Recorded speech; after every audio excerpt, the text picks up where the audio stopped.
15 दिन तक राजा दशरथ का शव पड़ा रहा तेल की कढ़ाई में। पास में एक पुत्र नहीं है जो अग्नि दे दे साहब, क्योंकि प्रकृति को बिल्कुल फर्क नहीं पड़ता कि आप ईश्वर हैं या ईश्वर के पिता हैं। प्रकृति तो आपके कर्मों का फल आपको देके रहती है साहब। ये राजा दशरथ कौन है? साधारण है क्या राजा दशरथ?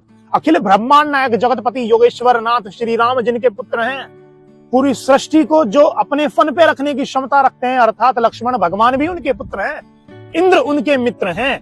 फिर भी राजा दशरथ की ये गति हुई, मृत्यु के बाद कोई भी पुत्र साथ में नहीं है साहब, क्योंकि कर्म बिगड़ गए। बस ये जो कर्म होते हैं, जब आपके कर्म बिगड़ जाते हैं तो प्रकृति भी नहीं देखती है कि आप राजा हैं या आपके जो पुत्र हैं वो ईश्वर हैं। और कर्म क्या बिगड़े आप अच्छी तरह जानते होंगे।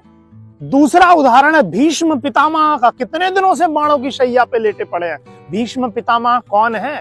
सबसे बड़े ब्रह्मचारियों का अगर उदाहरण लें तो भीष्म पितामह का नाम आता है। कोई भी गलत काम नहीं किया 100 साल तक भी, परंतु एक ही गलत काम हुआ कि एक नाग को साइड में फेंक दिया और वो नाग कांटों में गिर गया जाकर, और वो कई दिनों तक पड़ा रहा साहब। दूसरा, एक हिरणी को तीर मार दिया, वो हिरणी गर्भवती थी, तो ये कर्म बिगड़ गए साहब। अब तीर मारा एक और कांटों में नाग पड़ा रहा, तो भीष्म पितामह भी बाणों की सैया पे लेट गए।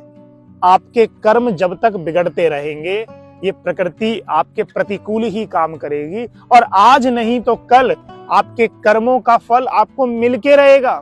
फिर आप ईश्वर के पास भागो, ज्योतिषियों के पास भागो, जादू टोना टोटकों के पास भागो, कुछ भी नहीं होने वाला है, क्योंकि प्रकृति के आगे नहीं चलने वाली है किसी की। देखिए, प्रकृति तो देखे ही रहेगी आप। तो इसलिए अपने कर्मों को शानदार करिए। जितने आपके कर्म शानदार होंगे, प्रकृति आपके अनुकूल काम करेगी।